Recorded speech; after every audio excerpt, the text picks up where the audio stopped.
So students, we are starting with our chapter marketing management.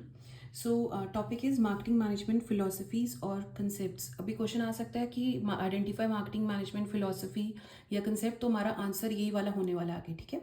सो अभी हमने कहा कि 5 कंसेप्ट्स आर देयर और philosophies are there, starting with first is production concept. अभी production concept क्या कहता था कि आप ज़्यादा से ज़्यादा प्रोड्यूस करो. जितना आप प्रोडक्शन ज़्यादा करोगे आपकी सेल ज़्यादा होगी. मोर प्रोडक्शन मोर सेल्स, ठीक है. अब इसने क्या कहा, अब जब आप ज़्यादा प्रोडक्शन करोगे आपकी कॉस्ट कम होगी, क्योंकि आपको इकोनॉमीज ऑफ स्केल मिलेंगी, आपकी कॉस्ट कम होगी.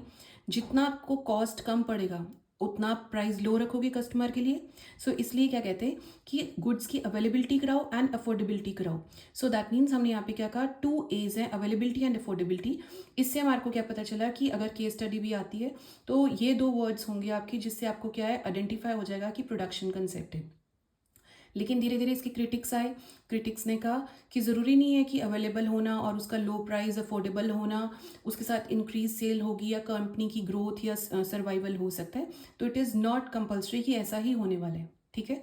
फिर धीरे धीरे जैसे ही टाइम चेंज हुआ नेक्स्ट कंसेप्ट आया, that is product concept. Product concept क्या कहता था कि अगर आपके गुड प्रोडक्ट है सेल अपने आप हो जाएगी. गुड प्रोडक्ट का मतलब क्या है, उसकी क्वालिटी इस तरह की है, उसकी परफॉर्मेंस या फीचर्स इस तरह के हैं जिसके कारण कस्टमर अपने आप लेगा और उसकी क्या होगी, सेल बढ़ जाएगी. जैसे यूजली इसका केस कैसे आता है स्टूडेंट्स कि सपोज करो मैंने बैग मैन्युफैक्चर किया, ठीक है, स्कूल बैग्स जौन से होते हैं वो मैन्युफैक्चर किया.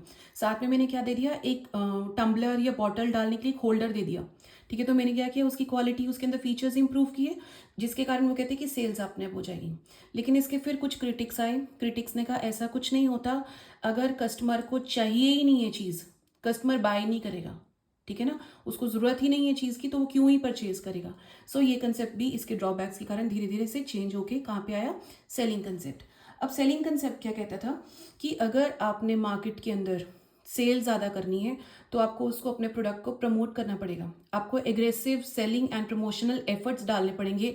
आपको कंज्यूमर को कन्विंस करना पड़ेगा, मोटिवेट करना पड़ेगा, परसुएट करना पड़ेगा कि वो चीज़ परचेज कर ले. और आप वो किस चीज़ से कर सकते हो, हमारे पास 4 कंपोनेंट्स हैं, दैट इज़ एडवर्टाइजिंग से, टीवी न्यूज़पेपर्स वगैरह के अंदर ऐड डाल के. पर्सनल सेलिंग, आप खुद उनके पास जाकर पर्सनल सेलिंग कर सकते हो. सेल्स प्रमोशन, एक के साथ एक फ्री दे दिया, या हम कई बार ही कहते हैं कि आप सर्फ एक्सेल के साथ आपको बकेट फ्री मिलेगी, है ना. और फोर्थ होते पब्लिक रिलेशन. तो इन्होंने क्या कहा कि इन सबके साथ आपको ज़्यादा से ज़्यादा प्रमोट करना पड़ेगा. सो इसके अंदर जैसे इसके अंदर मेन फोकस किसके ऊपर रखा गया है कि आपको कस्टमर को चीज़ बेच के ही आनी है, हुक और क्रुक के साथ, जैसे मर्जी करके. सेलिंग कंसेप्ट क्या था कि अपनी चीज़ बेच के आओ. जैसे इसकी सिंपल एग्जांपल है, गंजे को कंघी बेच कर आना. जिस तरह मर्जी उसको कन्विंस करो बट आपको बेच कर ही आनी है, ठीक है ना. तो वो क्या कहते हैं अभी, लेकिन इसका कुछ ड्रॉबैक्स आए. कहते हैं अगर आपने कंज्यूमर को रॉन्गली परसुएड कर लिया, आपने झूठ बोलकर उसको कन्विंस कर लिया, वो शॉर्ट टर्म तो आपके लिए ठीक है बट लॉन्ग टर्म में आपका सर्वाइवल मुश्किल हो जाएगा. तो आप लॉन्ग टर्म में उस तरह नहीं कर सकते, ठीक है. सो इसके भी कुछ ड्रॉबैक्स थे. नेक्स्ट आया मार्केटिंग कंसेप्ट.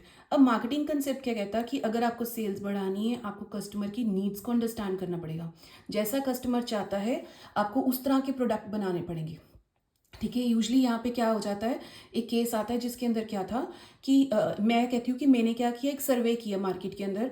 मैंने सर्वे में देखा कि लोगों की ये ज़रूरतें हैं, उसके अकॉर्डिंगली मैंने प्रोडक्ट बनाया. तो मैंने क्या देखी, कस्टमर की नीड्स. तो जब कस्टमर की नीड्स का पता चल रहा है सर्वे करने के बाद, ठीक है ना, उस टाइम क्या कहते हैं उसको, कौन सा कंसेप्ट है, सेल्स कंसेप्ट है. नेक्स्ट आया, इसके अंदर भी यहाँ पे क्या है कि कस्टमर चीज़ वही लेता है जब उसको स्पेसिफिक नीड्स उसकी पूरी हो जाती हैं, ठीक है ना, उसकी क्वालिटी वगैरह सब चीज़ें अच्छी होंगी, कस्टमर तभी लेगा. नेक्स्ट यहाँ पे क्या है, सोसाइटल कंसेप्ट. अब सोसाइटल कंसेप्ट में 2 चीज़ें आ जाती है बच्चे कि अगर सेल्स आपने लेनी है आपको सोसाइटी का भी ध्यान रखना है, आपको कस्टमर का भी ध्यान रखना है. तो दोनों in case they both are, उनका दोनों का वेलबींग सोच रहे हो, they both are happy, they both are elated कि आपका प्रोडक्ट लेकर आपकी सेल्स अपने बढ़ जाएगी. तो आपने इसके अंदर यहाँ पे ध्यान रखना है कस्टमर और सोसाइटी. जहाँ वर्ड्स आए, जहाँ कस्टमर आया था वो पीछे वाला कंसेप्ट था मार्केटिंग, लेकिन जब कस्टमर एंड सोसाइटी दोनों वर्ड्स आ जाएं दैट इज सोसाइटल कंसेप्ट आ गया. सो इसने यहाँ पे क्या कहा है, इसके अंदर 3 चीज़ों हमने बोला कि हमारे को social, ethical and ecological aspects देखने मार्केटिंग के. क्लियर हो गया. सो यहाँ पे यूजली आ जाता है, ये देखो वर्ड्स आपको यहाँ से आइडेंटिफाई होगा, customer needs and society wellbeing से आप आइडेंटिफाई कर लोगे केस है. ठीक है। अभी बच्चे संदीप गर्ग की बुक के अंदर ये जो सा टेबल बना है, this table is very very very important. इसमें आपको बेसिस ही दिए हुए हैं सारे, ठीक है। ये बेसिस के साथ आपको क्या दिए, चारों कंसेप्ट, पांचों कंसेप्ट दिए हैं। इसके क्वेश्चन आ जाता है कि आप इसका मीन्स बताओ, इसके एंड बताओ। तो ये वाला एक बार टेबल आप जरूर कर जाना। This is very very very important table for case study.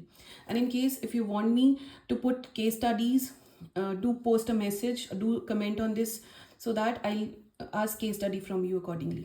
Thank you so much.